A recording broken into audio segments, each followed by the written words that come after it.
जुनूनी इश्क पार्ट 28। वह अपने लंबे हाथ बढ़ा एक लड़की को फर्श से उठा बिस्तर पर फेंक देता है और उसके ऊपर आ सीधे उसे प्यार करने लगता है। उसके ऐसे करने के साथ ही उस लड़की की चीख निकल जाती है। वहीं रुद्र अद्विका के ऊपर झुका हुआ उसके होठों को टच करते हुए कहता है, are you ready for daddy's love. Advika कुछ नहीं कहती। वह चुपचाप से रुद्र को देखती रहती है और ना इस वक्त उसके मन में कुछ चल रहा होता है, मानो वह अब पूरी तरह से रुद्र के काबू में हो। उसे कुछ ना कहता देख रुद्र के होठों पर हल्की मुस्कान आ जाती है। वह उसके दोनों हाथों को पकड़ के उठा के टेबल पर बैठाते हुए कहता है, रिलैक्स, मैं कुछ नहीं कर रहा। वह सब ऐसा कहते हुए वह हल्का सा अद्विका के नाक को पिंच कर देता है। तब जाके अद्विका में होश में आती है, जहाँ अभी वह रुद्र के खुशबू में खोई थी। वहीं वह खुद की अस्त व्यस्त हालत देखकर वह खुद में ही सिमट जाती है। तभी कैबिन के दरवाजे पे नॉक होता है, जिससे रुद्र अद्विका से अलग हो उसे नीचे उतार उसके कपड़े ठीक कर उसे ढंग से खड़ा करता है और बाहर वाले को अंदर आने के लिए ऑर्डर देता है। जहां अपने आप को मजबूती से खड़ा किए हुए एक काले कपड़े पहने लड़का खड़ा होता है। उसके हाथ में एक बैग थी, जिसके अंदर वह रुद्र के आगे कर देता है। उस बैग को रुद्र को देते ही वह लड़का वहां से फौरन 9-2-11 हो जाता है। उसके जाते ही रुद्र उस बैग को अद्विका की तरफ बढ़ा देता है, तो अद्विका उसे हैरानी से देखती है।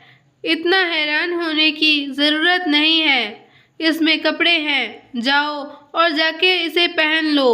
अद्विका अपना हाथ आगे बढ़ा लेती, पर उसके दिमाग में बहुत सी बातें अब चल रही थी। इस ड्रैकुला को क्या हो गया? कपड़े ऐसे कह एक बार बैग को देखती है, ये मुझे कपड़े दे रहा है, मैंने तो ऑलरेडी कपड़े पहन रखे हैं। तो फिर रुद्र अभी भी अद्विका को ही घूर रहा था। वह उसे घूरते हुए उसकी ओर बढ़ जाता है और अद्विका की फिर एक बार सांस अटक जाती है। रुद्र अद्विका के चेहरे के सामने अपना एक हाथ उठा एक चुटकी बजाता है, जिसके दूसरे ही पल अद्विका की आंखें बड़ी हो जाती है, मानो शरीर को कोई ठंडी हवा छू गई हो। वह अपनी नजरें नीचे कर देखती हैं, जहां उसके कपड़े बदले जा चुके थे। वह हैरानी से एक बार रुद्र को तो एक बार खुद को देखती है। ये पहली दफा था जब रुद्र ने अद्विका के सामने कोई मैजिक किया था। अद्विका अभी भी हैरानी में थी कि रुद्र एक फूंक मारता है और उसके सामने एक बड़ा सा आईना आ जाता है। इस बार तो अद्विका पूरी तरह जम जाती है। रुद्र के कारनामे से ये कहना भी गलत नहीं होगा इस वक्त कि उसने अपनी सोचने समझने की शक्ति खो दी थी। अद्विका को ऐसे देख रुद्र को कोई ताजुब नहीं हुआ। वह उसके कान में धीरे से कहता है, such a beautiful, you are like an angel, बस तुम्हारे पंख नहीं है। रुद्र की बात सुन अद्विका अपने सेंस में आती है और मुंह बनाती हुई कहती है, अगर एंजल होती भी तो तुम मेरे पंख काट देते, mister Dracula king. Rudra Advika के बात पर मुस्कुरा देता है और अद्विका अपनी ड्रेस को देखती हुई आईने के सामने खड़ी हो ड्रेस को अपने हाथ से छूने लगती है। डार्क रेड कलर की ग्राउंड के ऊपर ब्लैक नेट लगा हुआ था, जो हाफ शोल्डर की थी। ये ड्रेस आप पर जच रही है माय लेडी लॉर्ड। अचानक से आई इस आवाज़ से अद्विका चौंक जाती है।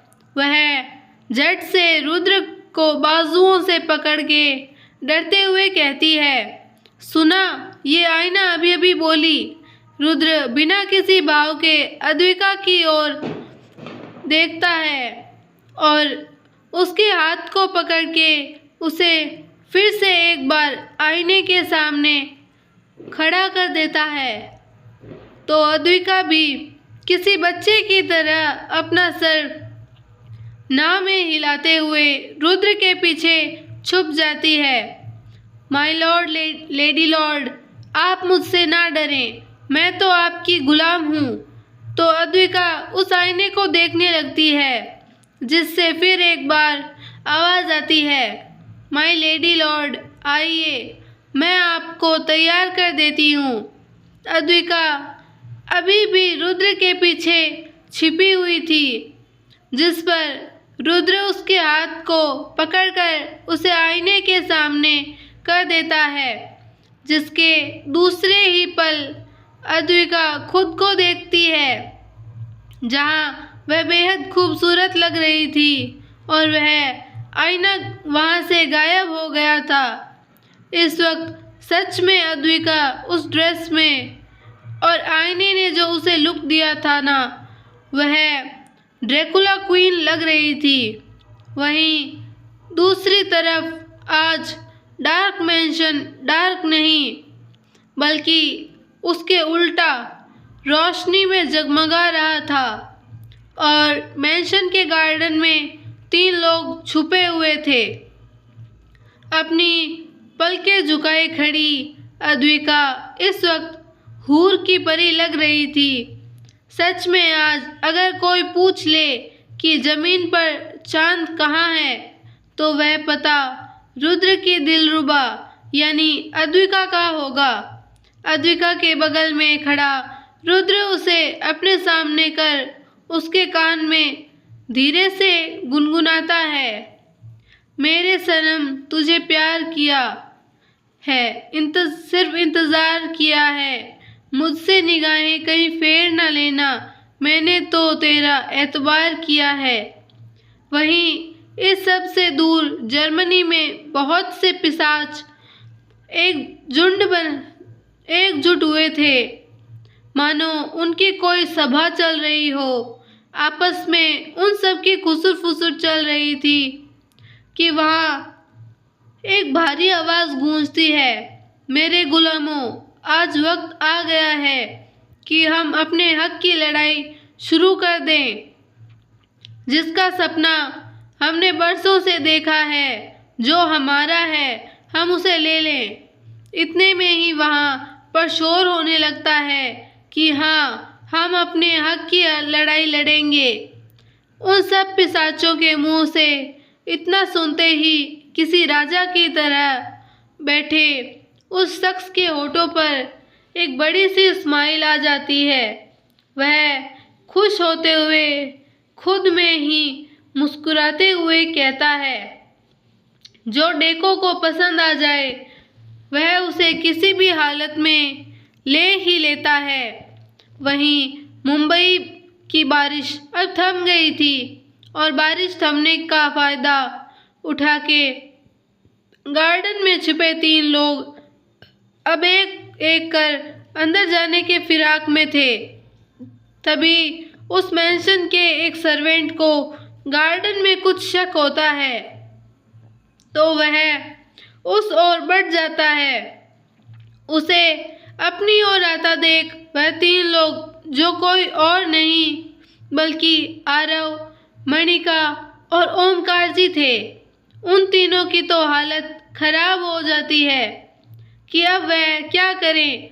तभी मणिका अपने हाथ घुमाती है और उसके ऐसा करने से ही के साथ ही उसके हाथ में एक छोटी सी शीशी आ जाती है, जिसे वह आरव और ओमकार जी पर छिड़क देती है।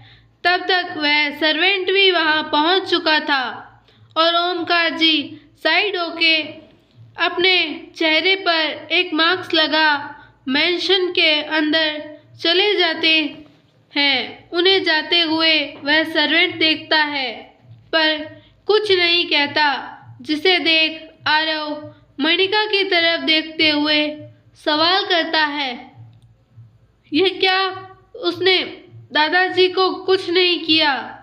जिस पर मणिका कहती है, हाँ, और वह तुम्हें भी कुछ नहीं करेगा, क्योंकि मैंने तुम्हारे और ओमकार जी के बॉडी से इंसान वाली स्मेल को निकाल दिया है।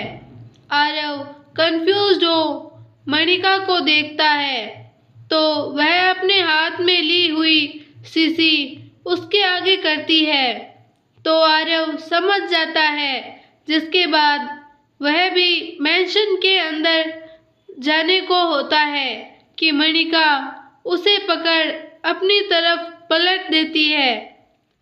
तब तक वह सर्वेंट भी वहां पर आ गया था। वह कुछ बोलने को होता है कि उसकी नजर मणिका और आरव पर जाती है, जहां दोनों के होठ एक दूसरे से जुड़े हुए थे। इतना देखने के बाद वह सर्वेंट कुछ नहीं कहता वहां से चला जाता है। उसके जाते ही आरव मणिका से अलग होता है और जोर जोर से अपने होठ रगड़ने लगता है। मणिका के तो दिल में गिटार बज जाते हैं। उसका दिन रात आज सब बन गया था। आरव से दूसरा किस होते ही उसके उलट आरव की हालत खराब हो गई थी। उसे अपनी बॉडी में अजीब से एहसास ने जकड़ लिया था और बॉडी की टेम्परेचर अपने आप ही बढ़ गई थी। वह अपना सर झटक मास्क लगा मेंशन के अंदर चला जाता है। वहीं अद्विका चुपचाप से केबिन के अंदर एक कोने में खड़ी थी और थोड़ी डरी हुई भी थी, क्योंकि इस वक्त उस केबिन में अद्विका और रुद्र के अलावा भी कोई था, जिसके 2 नुकीले दांत मुंह से बाहर थे और शरीर नॉर्मल इंसान से ज्यादा लंबा। सर पर 2 सींग, चेहरे पे कोई भाव नहीं थे। अद्विका उसे देखकर ना जाने क्या क्या सोच रही थी, जिसकी खबर रुद्र को अच्छे से थी और शायद इसी वजह से रुद्र के होठों पर मुस्कान थी, क्योंकि इस वक्त जो बात बताई जा रही थी उसे सुनने के बाद तो शायद ही वह खुद को कंट्रोल कर पाता। उस पिशाच के सारी बात बता लेने के बाद रुद्र अद्विका की तरफ देखता है, जो उन दोनों को समझने की कोशिश कर रही थी कि क्या ये किस बारे में और क्या बात कर रहे हैं। रुद्र का चेहरा इस वक्त बिल्कुल भावहीन था। वह अद्विका को अपने पास आने का इशारा करता है तो अद्विका अपना मुंह बना उसके पास जा खड़ी हो जाती है। उसके बाद रुद्र उस पिशाच को ऑर्डर देता है, मैं अपनी क्वीन के साथ जा रहा हूँ, तो मेरी गैर मौजूदगी में जाओ और जाके सबको इंतला कर दो। रुद्र के ऐसे कहते ही वह पिशाच धुआं बनकर गायब हो जाता है। उसके जाते ही विराट अपना सर झुकाए रुद्र के सामने खड़ा होता है, जिसको अद्विका बहुत हैरानी से देखती है। अगर आपको हमारी स्टोरी पसंद आई हो तो वीडियो को लाइक, शेयर, वीडियो पे कमेंट एंड चैनल को सब्सक्राइब करना ना भूलें और बेल आइकन नोटिफिकेशन को ऑल पर सेलेक्ट कर दें, ताकि हमारे सारे वीडियोस की नोटिफिकेशंस आपको मिलती रहे। धन्यवाद।